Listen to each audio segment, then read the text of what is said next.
Hello guys, नमस्कार, जोहार, सत श्री अकाल। एग्जाम फाइटर नंबर पर आप सभी का बहुत बहुत स्वागत है। और फिर से एक नए क्लासेस में आप सभी का ग्रांड वेलकम है, जहां पे हम लोग तैयारी कर रहे हैं यूजीसी नेट जेआरएफ पेपर 1 की, as well as it is important for our BET and JET. जी हाँ, बैट और जेट आपको पता है, बिहार में बैट का नोटिफिकेशन आने वाला है और झारखंड में जेट का। तो झारखंड में जेट और बिहार में बैट के माध्यम से आप क्रमशः झारखंड और बिहार में असिस्टेंट प्रोफेसर बनने के लिए एलिजिबल हो जाएंगे। बिहार पात्रता परीक्षा और झारखंड पात्रता परीक्षा। और जैसा मैंने स्टार्टिंग से आपको कहा कि सिलेबस सेम है। अगर आप यूजीसी नेट जेआरएफ पेपर 1 की प्रिपरेशन करते हैं ना, तो यहां पर आपको बैट के पेपर 1 की प्रिपरेशन हो रही है और जेट के भी पेपर 1 की प्रिपरेशन हो रही है। तो क्यों ना हम यूजीसी नेट जेआरएफ पेपर 1 की क्लासेस करें और हमारा तैयारी का जो लेवल हो ना, वो जेआरएफ लेवल का हो। ठीक है, तैयारी का लेवल क्या हो? जेआरएफ लेवल का हो। मैंने इस क्लास का नाम भी रखा इस बार जेआरएफ पक्का सीरीज। इस बार जेआरएफ पक्का सीरीज, आपको जेआरएफ पक्का करना है। और अगर आप तैयारी मेरे साथ जुड़कर कर पाए तो जेआरएफ तो फिक्स है। अगर थोड़ा 19-20 हो गया, कुछ समस्या आगे पूरी तरह अपडेट नहीं रह पाए, तो इस लेवल की आपकी तैयारी रहेगी। आप बैट और जेट तो आसानी से ही निकाल लेंगे। ठीक है, बैट और जेट आसानी से ही निकाल लेंगे। और क्लासेस के बारे में बता दें, एवरी नाइट 8 PM को आपको क्लासेस की वीडियो मिल जाती है। और क्लासेस की वीडियो मिलने के बाद आफ्टर हाफ एन आवर आपको हम लोग नोट्स भी प्रोवाइड करा देते हैं टेलीग्राम चैनल पर और हमारे व्हाट्सएप ग्रुप में। आप जिससे भी जुड़े हैं आपको इसका PDF भी मिल जाएगा। तो चलिए, आईसीटी के फिर से एक नए क्लासेस में आप सभी का ग्रांड वेलकम है। मैं डॉक्टर संदीप आप सभी का बहुत बहुत अपने चैनल पर स्वागत करता हूं। और चलिए क्लासेस में एंट्री करते हैं। और क्लासेस का लेक्चर्स के साथ साथ अभी हम लोग आपको प्रीवियस ईयर भी सॉल्व कराएंगे। ठीक है, प्रीवियस ईयर पेपर जो कि इस चैप्टर से आए हुए हैं, उसको भी हम लोग वन लाइनर के रूप में आपके लिए भी लेकर आ रहे हैं, ताकि आपको कोई भी दिक्कत ना हो। कैसे प्रश्न बनते हैं इसका भी आइडिया मिल जाए और बेसिक कॉन्सेप्ट भी आ जाए। तो चलिए क्लास को स्टार्ट किया जाए। आते हैं। और आज कह सकते छठ का बहुत ही महत्वपूर्ण दिन है, छठ पूजा का, खरना का दिन है। और लेकिन हमारे लिए, मैंने कहा ना, त्योहार स्टूडेंट के लिए सबसे बड़ा त्योहार क्या होता है? स्टूडेंट के लिए सबसे बड़ा त्योहार होता है उसकी सफलता। आपको सफल होना है ना, आप सफल हो जाइए, वही आपका सबसे बड़ा त्योहार है। एक दिन त्योहार मनाने से अच्छा है कि आपका हर दिन त्योहार के तरह गुजरे। इसके लिए आपको सफल होना होगा। और सफल जो भी लोग हुए हैं ना, उसकी सफलता को आप देख रहे हैं, उसके मेहनत को आपने नहीं देखा है। छाले पड़ जाते हैं पाँव में। ठीक है, तो वो मेहनत करनी पड़ेगी आपको, बगैर मेहनत का नहीं मिलता है। और ये पर्व त्योहार तो आते रहेंगे, लेकिन आपका जो करियर बनाने चमकाने का टाइम है वो फिर नहीं मिलेगा। ये गोल्डन अपॉर्चुनिटी है, स्टूडेंट लाइफ ये गोल्डन लाइफ। आपको पता है, स्टूडेंट लाइफ में जितना आप खुश है ना, आप जॉब करने के बाद इस लाइफ को मिस करेंगे। इसमें जो आनंद है ना, कहीं नहीं है। और मुझे इस चीज का बहुत भली भांति पता है। मैं जॉब में हूं, लेकिन मुझे वहां वो सेटिस्फेक्शन नहीं मिलता है। लेकिन जब आप लोगों के साथ कनेक्ट होता हूं, टीच करता हूं, तो यहाँ बहुत सेटिस्फेक्शन मिलता है। स्टूडेंट लाइफ और टीचिंग लाइफ जबरदस्त लाइफ है। इससे अच्छा लाइफ दुनिया में कुछ भी नहीं है। ठीक है, चलिए देखते हैं डोमेन नेम। और मैंने इसलिए कहा कि ये लाइफ बहुत अच्छा है, यहाँ पे सुकून है, शांति है, अच्छा काम कर रहे हैं, लगता है दिल को सेटिस्फेक्शन कि हम अच्छा काम कर रहे हैं, अच्छा काम कर रहे हैं, ये सेटिस्फेक्शन है अंदर से। ठीक है, पढ़ने वाला को भी और पढ़ाने वाला को भी, इसीलिए यहाँ पे अच्छा लगता है। बात बाकी काम है अलग है, लेकिन वहां वो प्योरिटी जो बोलते हैं ना, शुद्धता काम का, जो आपके माइंड को रिफ्रेश करे, वो कहीं नहीं है, जो टीचिंग और टीचिंग में भी है और आप पढ़ते हैं स्टडी उसमें भी है, दोनों। यानी स्टूडेंट और टीचर का लाइफ बहुत ही, मैं आज के दृष्टिकोण से सबसे पाक साफ लाइफ मानता हूँ। चलिए डोमेन नेम के बारे में पढ़ेंगे। इसके बारे में थोड़ा सा हमने पिछले क्लास में भी देखा था। देखिए डोमेन नेम एक्चुअली क्या होता है ना, किसी वेबसाइट में आप देखे होंगे कि जो उसका कुछ यूजर नेम होता है और एक पार्ट उसका डोमेन नेम होता है। जो आपका स्पेशल कैरेक्टर के पहले होता है वो क्या होता है? User name. और स्पेशल कैरेक्टर के बाद जो होता है वो होता है डोमेन नेम। तो हम लोग यहाँ पे थोड़ा डिटेल्स में इसके बारे में जानेंगे कि डोमेन नेम क्या होता है ना। डोमेन नेम इंटरनेट पर जुड़े हुए कंप्यूटर्स को पहचानने और लोकेट करने के काम में आता है। डोमेन नेम का काम क्या हो गया? लोकेट करना, है ना। आपको क्या चाहिए, है ना। जैसे हम .com लगा दिए, मतलब कॉमर्स से जुड़ा हुआ कोई हम वेबसाइट को सर्च कर रहे हैं। .edu लगा दिए, मतलब एजुकेशन से जुड़ा हुआ किसी वेबसाइट को सर्च कर रहे हैं। ठीक है। .in लगा लिए, मतलब इंडिया का कोई वेबसाइट है। तो यानी वो लोकेट करता है ना, किस क्षेत्र का वेबसाइट पे हम सर्च कर रहे हैं। यानी किसी भी इंटरनेट पर कुछ चीजों को हम सर्च कर रहे हैं, उसको लोकेट करने का काम कौन करता है? Domain name. हम डोमेन नेम नहीं डालेंगे तो लोकेट ही नहीं हो पाएगा, है ना वो। और ये डोमेन नेम अद्वितीय होना चाहिए, क्योंकि यूनिक होना चाहिए। अगर अद्वितीय यूनिक नहीं होगा तो फिर वो सर्च करने में परेशानी होगा, कंफ्यूजन होगा। ठीक है। तो इसलिए ये बिल्कुल यूनिक होना चाहिए। इसीलिए जब भी आप कर सकते हैं, किसी भी वेबसाइट को टाइप करते हैं, थोड़ा सा भी डिफरेंट होता है ना, तो फिर अलग वेबसाइट खुल जाता है ना। सबका यूनिक है, थोड़ा बहुत सब में डिफरेंस है। इसमें हमेशा डॉट द्वारा अलग किए गए 2 या 2 से अधिक भाग होते हैं। इसमें हमेशा जो डोमेन नेम जो होता है उसमें बीच में एक डॉट रहेगा ही रहेगा। जैसे google.com, यानी google.com, ये क्या होगा? डोमेन नेम, तो बीच में डॉट लगा है ना, तो डॉट रहेगा ही। कभी 2 की जगह 3 वर्ड भी हो सकता है। ठीक है। 2 या 2 से अधिक वर्ड हो सकता है। जैसे हम लोग इसको एग्जाम्पल के तौर पे पहुंचेंगे, एग्जाम्पल के तौर पे इसको जानेंगे। ईमेल एड्रेस में 2 भाग होते हैं।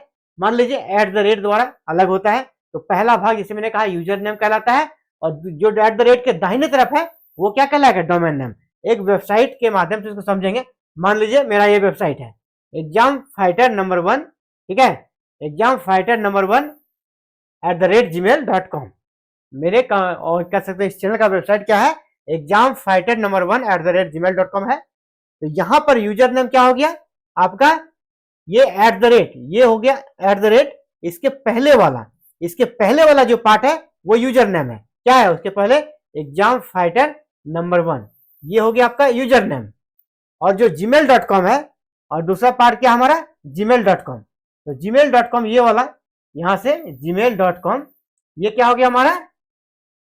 ये क्या हो गया? Domain name. तो डोमेन नेम आप उसका काम भी समझ गए, एग्जाम्पल के माध्यम से उसको समझ भी गए, इसको कहते हैं। और इसका काम क्या है? चीजों को लोकेट करना, और ये यूनिक होता है। इसके बाद हम लोग थोड़ा ये जान ले वन लाइनर में आप सभी के लिए कि ये डोमेन सिस्टम है ना। डोमेन सिस्टम देने का शुरुआत किसने किया? उस कह सकते उस व्यक्तित्व का नाम क्या है? तो पॉल मोकेप्ट्रिज। पॉल मोकेप्ट्रिज, इसने क्या किया? कंप्यूटर वैज्ञानिक ने 1980 में डोमेन सिस्टम का आविष्कार किया या निर्माण किया, जो भी समय डोमेन नेम सिस्टम का आविष्कार किया या निर्माण किया। किसने किया? पॉल मोकेप्ट्रिज। पॉल मोकेप्ट्रिज ने इसका आविष्कार किया, इस सिस्टम का। कौन सा? Domain system. अब कुछ डोमेन सिस्टम है, कुछ डोमेन सिस्टम के बारे में हम लोग बात करेंगे, क्योंकि इससे ऑब्जेक्टिव प्रश्न पूछा जाता है। इस डोमेन से जुड़ा हुआ जो वेबसाइट है, इसका संबंध किस क्षेत्र से है, उसका कुछ शॉर्ट दिया रहता है। तो आपको उसके आधार पर उसका एरिया से जुड़ा हुआ प्रश्न आता है। जैसे मान लीजिए कोई वेबसाइट दे देगा, आप उसके लास्ट में देखिएगा, ठीक है, जैसे देगा .info। तो ये किस प्रकार का वेबसाइट हुआ? सूचना संगठन, है ना, इंफॉर्मेशन ऑर्गेनाइजेशन। इंफॉर्मेशन वाला जो ऑर्गेनाइजेशन है उससे जुड़े हुए जो वेबसाइट होते हैं वहां पे .info लगा रहता है। इसलिए यहाँ पे टॉपिक का नाम है हमारा organisation based domain. Organisation based domain कौन कौन से होते हैं, कितने टाइप के होते हैं, उसको देखेंगे। ऑर्गेनाइजेशन बेस्ड, है ना, संगठन आधारित डोमेन। दूसरा है आपका .com, जहां आपको .com मिलेगा तो समझ लीजिए वो किससे होगा? कॉमर्स से जुड़ा हुआ है ना, कॉमर्शियल इंस्टीट्यूशन। ये कॉमर्स से जुड़ा हुआ इंस्टीट्यूशन होगा, वहीं पे .com लगेगा, है ना। कॉमर्स, COM, कॉमर्स, उसका मतलब हो गया कॉमर्स। आगे है आपका .gov। आप जब भी कोई गवर्नमेंट वेबसाइट खोलेंगे ना, गवर्नमेंट का पोर्टल खोलिएगा, तो वहां आपको .gov मिलेगा। GOV फिर यहाँ पर क्या आ जाता है? गवर्नमेंट, सरकारी, है ना, गवर्नमेंट इंस्टीट्यूशन। इसी प्रकार जिसमें लास्ट में .edu लगा रहेगा वो क्या होगा? शैक्षणिक संस्थान, एजुकेशनल इंस्टीट्यूशन। इसका ये पहचान है, इसका ये पहचान है। इसके माध्यम से आप समझ सकते हैं कि किस संगठन से ताल्लुक रखता है ये। आगे आपका देखिए ठीक है .mil। मतलब क्या हो गया आपका? मिलिट्री, सैन्य संस्थान, मिलिट्री इंस्टीट्यूशन। ये क्या हो गया? .mil, military institution. अगला है डॉट नेट। डॉट नेट क्या हो गया? Network resources. डॉट नेट क्या हो गया? नेटवर्क रिसोर्सेस से जुड़ा हुआ ऑर्गेनाइजेशन। अगला है डॉट ओआरजी। डॉट ओआरजी क्या हो गया? गैर लाभकारी संगठन, non profit organisation. Dot O R G लगा है मतलब नॉन प्रॉफिट ऑर्गेनाइजेशन है वो। इससे जुड़ा हुआ प्रश्न, जिसे डॉट ओआरजी किसी वेबसाइट में लगा देगा और आपसे प्रश्न पूछ लिया जाएगा, है ना, इसका संबंध किस क्षेत्र से है, इस वेबसाइट का संबंध किस क्षेत्र से है, तो क्या हो जाएगा? Non profit organisation. माने डॉट नेट रहेगा तो आपको क्या होगा? नेटवर्क रिसोर्सेस ऑर्गेनाइजेशन से संबंधित है। ये चीजों को आप बिल्कुल कम अच्छे से याद रखें। ये तो हो गया कि ऑर्गेनाइजेशन बेस्ड डोमेन को हमने देखा, किस प्रकार का डोमेन था ये, ऑर्गेनाइजेशन या संस्थान बेस्ड डोमेन था। अब हम लोग देखेंगे कोई भौगोलिक क्षेत्र को लेकर, है ना, किसी देश को लेकर अगर कोई वेबसाइट को हम कैसे पहचानेंगे किस देश का वेबसाइट है, ठीक है, इस प्रकार का आपको मिलेगा भौगोलिक संकेतक डोमेन नेम। डोमेन नेम जो होता है भौगोलिक संकेतक, उसके बारे में जानेंगे, यानी geographical indication domain name. Geographical indication domain name, जैसे मान ले किसी वेबसाइट के लास्ट में लगा है dot in. Dot in, dot in मतलब क्या हो गया? इंडिया, इंडिया का है। डॉट एयू, डॉट एयू लगा है मतलब वो ऑस्ट्रेलिया का है। इसी प्रकार देश के किसी दो देश का किसी दो जो स्टार्टिंग वाला लेटर होता है उसको जोड़ के यहां पर लिख दिया जाता है, जैसे फ्रांस डॉट एफ आर। अब इस प्रकार दुनिया में बहुत सारे देश है ना, सैकड़ों देश है। अब उसमें से आपको सबका तो मैं नाम नहीं दे सकता हूं, एग्जाम्पल के तौर पर आपको समझा दिया। इस प्रकार देखिएगा, उस देश का नाम को आप लोकेट कर लीजिएगा, खुद ही पहचान। जैसे डॉट एनजेड, ये क्या हो गया? न्यूजीलैंड, न्यूजीलैंड हो गया। डॉट यूके, यूनाइटेड किंगडम, उसी का शॉर्ट फॉर्म है। तो ये क्या हो गया? किस प्रकार का? ज्योग्राफिकल आपका ज्योग्राफिकल इंडिकेशन डोमेन नेम। ये सब लोग क्या देख रहे हैं? Geographical indication domain name. और उसको पहचानने का और एक शॉर्ट तरीका मैं आपको बता दूं, अगर आप पहचानिएगा कि किस प्रकार का डोमेन है, वो ऑर्गेनाइजेशन बेस्ड डोमेन है या फिर ज्योग्राफिकल बेस्ड डोमेन है, उसको पहचानने का और एक तरीका क्या है ना, यदि डोमेन नेम के अंतिम भाग में 3 लेटर्स हो, अगर अंतिम में 3 लेटर्स होगा तो वो क्या होगा? हमारा संगठन बेस्ड, ऑर्गेनाइजेशन बेस्ड डोमेन होगा। अगर 2 लेटर्स हो, अगर 2 लेटर्स हो तो वो हमारा क्या होगा? ज्योग्राफिकल बेस्ड डोमेन होगा, देश को दर्शाता है। अभी हमने क्या देखा? Dot in, dot NH, dot एनजेड, ठीक है, डॉट एफ आर, ये सब क्या था? 2 लेटर्स वाला था। तो 2 लेटर्स वाला हमारा क्या दर्शाता है? देश का नाम। और जहां 3 है, जैसे डॉट कॉम, डॉट इडू, ये सब क्या दर्शा रहा है? हमारा संगठन का नाम, ठीक है।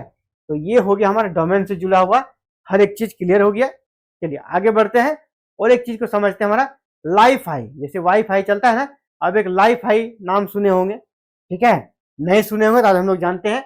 सबसे पहले यहाँ इस चैप्टर में मैंने शुरू में कहा आपको, यहाँ फुल फॉर्म पूरा पूछा जाता है, किसी भी चीज का फुल फॉर्म। सबसे पहले वाईफाई का हमने फुल फॉर्म बताया, अब यहाँ पर लाईफाई आ गया।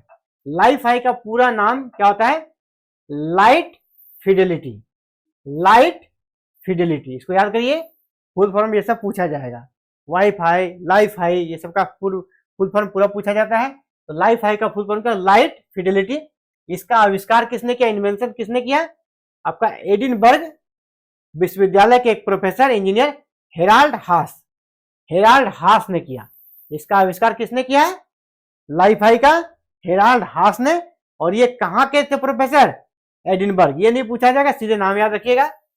हेराल्ड हास ने लाईफाई का खोज किया। लाईफाई का फुल फॉर्म होता है लाइट फिडेलिटी। इसका खोज कब किया? 2011 में। हाँ, 2011 में किया था। यह भी वाईफाई की तरह एक वायरलेस नेटवर्किंग सुविधा है, जैसे पर वाईफाई, ठीक है, नेटवर्क की सुविधा देता है, उसी प्रकार ये भी नेटवर्क का सुविधा देता है लाईफाई। वाईफाई का फुल फॉर्म क्या है आप हमें कमेंट में बताएं, क्योंकि पिछले क्लासेस में, मतलब आज से 2 से 3 क्लास पहले मैंने वाईफाई का फुल फॉर्म आपको बताया था। देखते हैं किसको किसको याद है। आप जरूर कमेंट करें वाईफाई का फुल फॉर्म क्या होता है। लाईफाई का भी नोट कर लें जो मैंने अभी बता दिया आपको। अब आईसीटी से जुड़ा हुआ कुछ वन लाइनर को देखेंगे हम लोग। ये आईसीटी से जुड़ा हुआ वन लाइनर है और इस वन लाइनर से प्रश्न आते हैं, तो एक एक वन लाइनर को हम लोग अच्छे से डिस्कस करेंगे। और यहाँ पर प्रीवियस ईयर क्वेश्चंस भी शामिल मैंने किया है। ये जो वन लाइनर है यहाँ प्रीवियस ईयर क्वेश्चन भी है और किस साल कहां पर आया है वो भी इसमें मैंने डाल दिया है। जैसे आपका WWC रहेगा, आपका WWC रहेगा जिसको अगर ट्रिपल डब्ल्यू सी रहेगा, ट्रिपल डब्ल्यू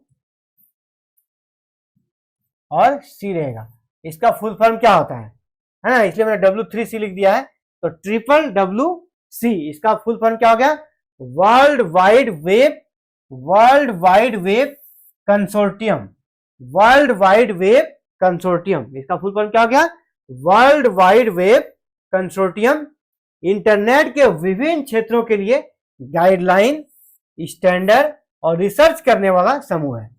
ठीक है, triple W C, triple W C क्या है, वर्ल्ड वाइड वेब कंसोर्टियम।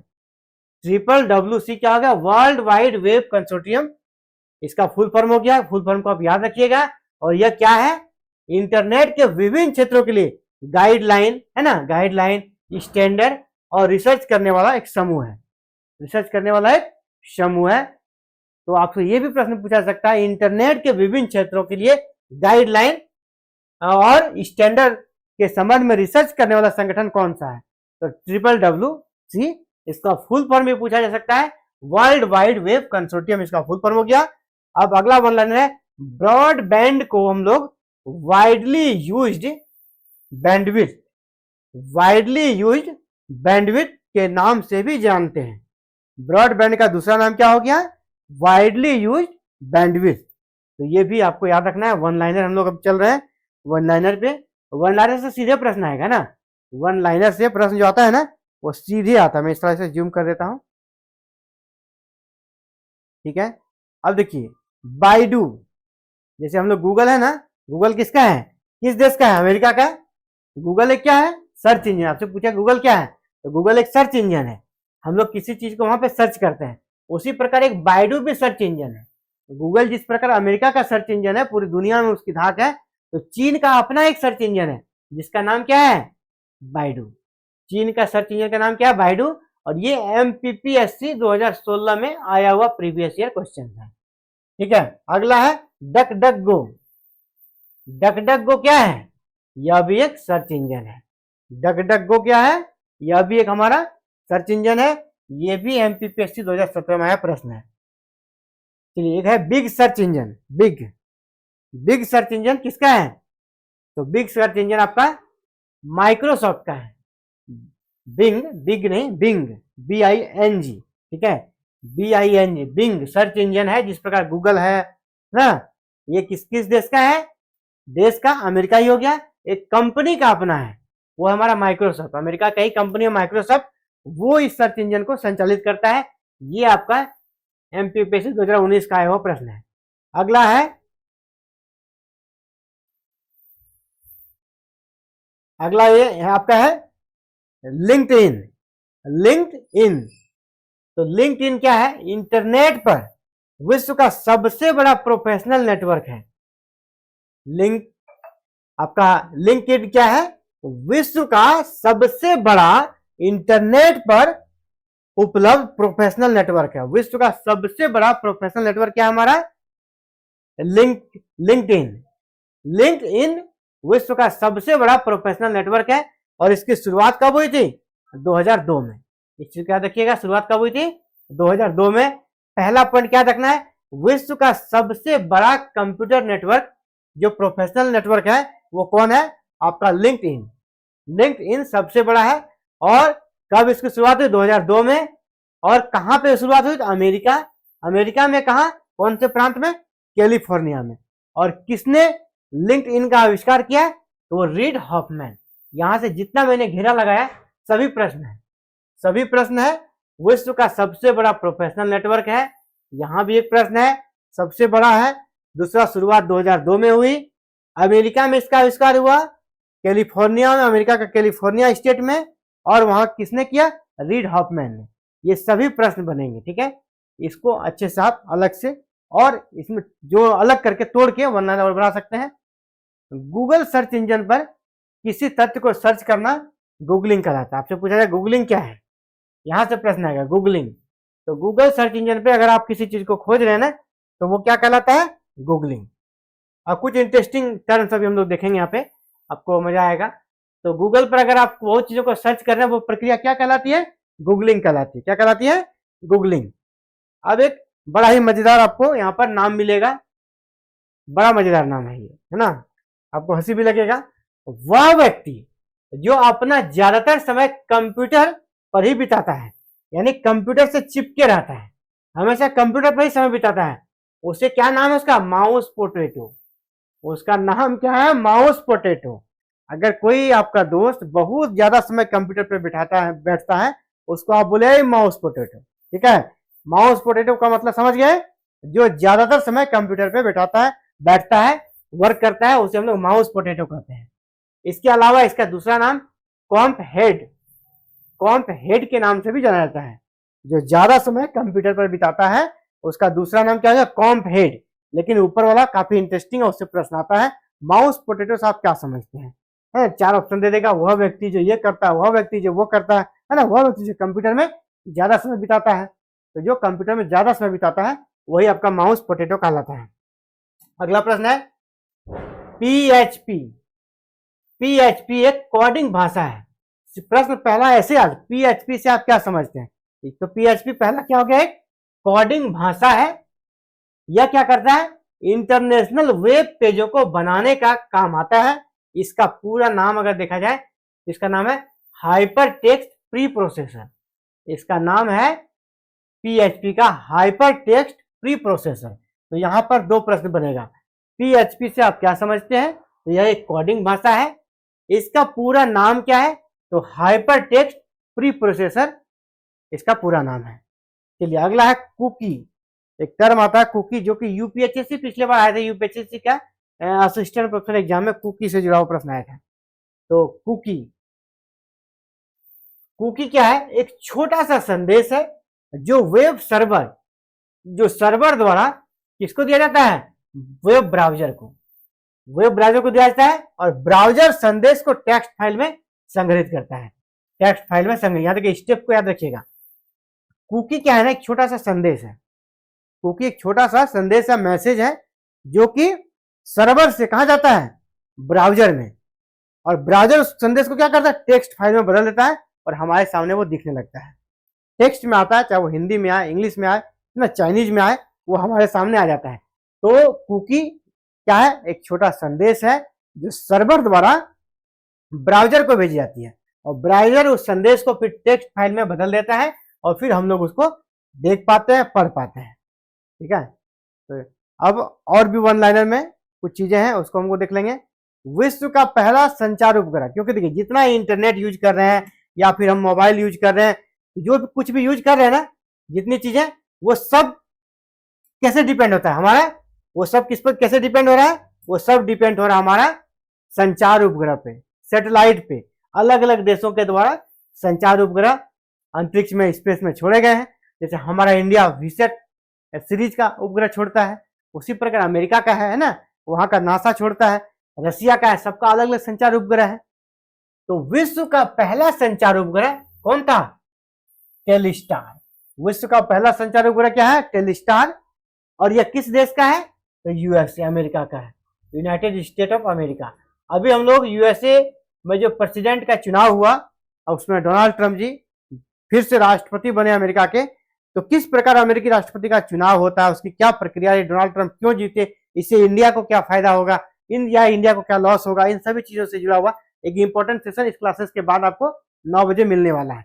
आप चाहे तो उस क्लासेस को भी देख सकते हैं, वो आपके सभी एग्जाम्स के लिए इंपॉर्टेंट होने वाला है। यूजीसी नेट पेपर 1 में जो करंट अफेयर्स का सेशन आता है, वहां उससे जुड़ा हुआ प्रश्न आपसे मिल सकता है। ठीक है, उससे जुड़ा हुआ प्रश्न आएगा, है ना, क्योंकि अमेरिका का चुनाव भाई पूरे वर्ल्ड पे इसका इंपैक्ट पड़ा। आप देखिए इंडिया का शेयर बाजार कैसे बढ़ गया, पूरा वर्ल्ड का शेयर बाजार अभी ऊंचाइयों पे चढ़ गया है। ठीक है, तो अमेरिका है, अमेरिका का पूरा वर्ल्ड में दबदबा है। भले चाइना आगे बढ़ गया, नहीं ब्रांडेड जो बड़ा आदमी होता है ना, ब्रांड है, तो खानदानी रईस, अमेरिका खानदानी रईस है। ठीक है, और ये होता है कि इक्के दुक्के कभी आप पैसा कमा लिया अचानक से रख नहीं पाइएगा। तो ये चाइना हो गया, ये सब हो गया, क्या मैंने लुक्का छुपी वाला सिस्टम हो गया, गलत तरीके से इधर उधर करके आज आप उस मुकाम पे पहुंचे हैं। लेकिन अमेरिका हो गया कि भले उनका कह सकता अभी डाउन चल रहा है ना, उनकी बराबरी बहुत सारे देश करने पे लग गए हैं, लेकिन अमेरिका अमेरिका है, अभी आप अमेरिका को नहीं तोड़ सकते हैं। तो चलिए अमेरिका का राष्ट्रपति का जो चुनाव हुआ उसके बाद जुड़ा हुआ एक सेशन करने वाले हैं। तो अभी आगे यहाँ पे पहले कंटिन्यू कर लें। अगर आप क्लासेस को देखना चाहते हैं 9 बजे आप देख सकते हैं, क्लासेस 9 बजे अपलोड हो जाएगी। तो भारत में पहली 4G सेवा प्रदाता कंपनी एयरटेल, भारत की पहली कंपनी जिसने 4G सेवा शुरू की वो कौन था? एयरटेल। ठीक है, वो कौन था? एयरटेल। बाद में जियो आया था, एयरटेल ही सबसे पहले आपका 4G का शुरुआत किया था। इंटरनेट आर्काइव एक अमेरिकी डिजिटल लाइब्रेरी है जिसका घोषित लक्ष्य सभी लोगों को संपूर्ण ज्ञान तक पहुंचाना है। यहां से जो प्रश्न आता है कि इंटरनेट आर्काइव क्या है, इंटरनेट आर्काइव है क्या? तो यह एक डिजिटल लाइब्रेरी है। यह क्या है? डिजिटल लाइब्रेरी है। और किसका है? अमेरिका का है। अब प्रश्न यहां ये भी आता है, आर्काइव जो है, इंटरनेट आर्काइव जो डिजिटल लाइब्रेरी है, किस देश का है? अमेरिका का है। इसका लक्ष्य क्या है? सभी लोगों को संपूर्ण ज्ञान तक पहुंचाना इसका लक्ष्य है। इन चीजों को आप देख लेंगे। और लास्ट वन लाइनर है, कुछ 7-8 पॉइंट्स है जो मुझे एक जगह मिला, मैंने उसको भी आप सभी के लिए यहाँ पर ले आया है, क्योंकि प्रश्न पूछा जाता है। इस प्रकार के प्रश्न आते हैं। जैसे प्रश्न आएगा आपका ओपेरा क्या है ना, ओपेरा क्या है पूछ देगा। ठीक है, इसके बाद विवाल्डी क्या है, मोजिला क्या है ना, मोजिला फायरफॉक्स क्या है, पूरा नाम हो गया मोजिला फायरफॉक्स क्या है, ये सभी क्या है? वेब ब्राउजर है। और ये देखिए एमपीपीएससी 2017 का है वो प्रश्न, ओपेरा, विवाल्डी है ना, मोजिला फायरफॉक्स, ये सब क्या है? वेब ब्राउजर है। यूआरएल का पूरा नाम मैंने पिछले क्लास में बताया आपको, इसमें कोई दिक्कत नहीं होनी चाहिए। यूआरएल का पूरा नाम, फुल फॉर्म, ठीक है, uniform resource locator, uniform resource locator पूरा नाम हो गया यूआरएल का। और ये भी आपका एमपीपीएससी 2012 में आया वो प्रश्न है। यानी मैं जिन चीजों को बता रहा हूं आपको वो प्रश्न आते हैं, मेरा दिखाने का मतलब यही था। तो वो प्रश्न आते हैं, है ना, प्रीवियस ईयर क्वेश्चन को लेके जब आप लेके बैठेंगे आपको सीधे प्रश्न मिलेगा। बुक मार्क के लिए अब एक बुक मार्क के बारे में जान लीजिए, जिस प्रकार कुकी के बारे में जाना, फिर बुक मार्क के बारे में जान लीजिए। बुक मार्क क्या करता है ना, अपने ब्राउजर में, बुक मार्क अपने ब्राउजर में सहेज कर किसी पसंदीदा वेबसाइट को जल्दी से एक्सेस करने का एक तरीका है। अगर आप अपने कह सकते हैं कि बुक मार्क को सेव कर लेते हैं तो क्या होगा ना, आपका जो पसंदीदा वेबसाइट है जिसको आप सर्च करना चाहते हैं, कम समय में फिर से उसको आप एक्सेस कर सकते हैं। जैसे आप कोई दुकान गए, आपको पसंद आए नहीं, ये वाली शर्ट हमें लेनी है, ठीक है, उस कंपनी की बहुत सारी शर्ट आपको, लेकिन आपके पास पैसे उस समय नहीं थे, आपने कहा कि मैं बाद में लूंगा, अभी बुक कर दिया, है ना, बुक कर दिया। अगला बार जब आप जाइएगा ना, उतना शर्ट आपको ढूंढना नहीं पड़ेगा, सीधे वो शर्ट निकालेगा और आपको दे देगा। यानी आपने बुक करके रख दिया है, उसको खोजने में कोई परेशानी नहीं हुआ। तो बुक मार्क वही समझिए, बुक मार्क मैंने बुक मार्क कर दिया ना। यानी अगर आप किसी बुक मार्क का यूज करके बुक मार्क को अपने ब्राउजर में अगर आप रखते हैं तो क्या होगा, पसंदीदा वेबसाइट को अगर सर्च करना है तो जल्दी फिर से आप उसको एक्सेस कर पाएंगे। तो सामान्य भाषा में आप इसको ये समझ लीजिए। क्रोम, अब ये क्रोम जो है किस कंपनी का है ब्राउजर, ये प्रश्न आता है।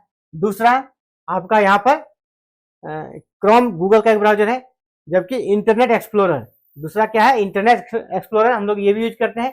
तो इंटरनेट एक्सप्लोरर किसका है, ये आपका माइक्रोसॉफ्ट का है। और तीसरा है सफारी, सफारी किसका है, एप्पल का है। ये 3 ब्राउजर किस कंपनी का, ये प्रश्न आता है। क्रोम किस कंपनी का ब्राउजर है, गूगल का। इंटरनेट एक्सप्लोरर किस देश का है, किस कंपनी का है, तो माइक्रोसॉफ्ट का है। सफारी किसका है, एप्पल का है। सफारी किसका है, एप्पल का है। ठीक है, तो तीनों के बारे में आता है कि इंटरनेट में क्रोम ब्राउजर का यूज करते हैं। क्रोम ब्राउजर किस कंपनी का है, गूगल का। इंटरनेट एक्सप्लोरर किसका है, माइक्रोसॉफ्ट का। और सफारी किसका है, एप्पल का। इसको याद रखिएगा, इससे जुड़ा हुआ प्रश्न आता है। तीनों को मैंने एक ही में डाल दिया। ये देखिए एमपीपीएससी 2016 में ये भी आया हुआ प्रश्न है। ठीक है, वेबसाइट का पहला पेज होम पेज कहलाता है, ये सामान्य सी चीज आप जान रहे हैं। इसके बाद ये देखिए अगला 6 नंबर .com, .gov, .net, ये सब क्या वैध डोमेन नेम एक्सटेंशन है। मैंने पहले ही कहा डॉट के माध्यम से जो चीजें अलग हुई आपको दिखेगी वो आपका डोमेन नेम हो जाएगा। सिंपल सा, ये डॉट इसके पहले भी कुछ रह सकता है या नहीं भी रह सकता है ना, 2 या 2 से अधिक यहाँ पर आपको वर्ड मिलेंगे। तो .com, .gov, .net ये क्या है, domain name, domain name extension है। अगला है इंटरनेट पर एक डेटाबेस में जहां विभिन्न मेजबानों के नाम और पते होते हैं उन्हें डोमेन कहा जाता है।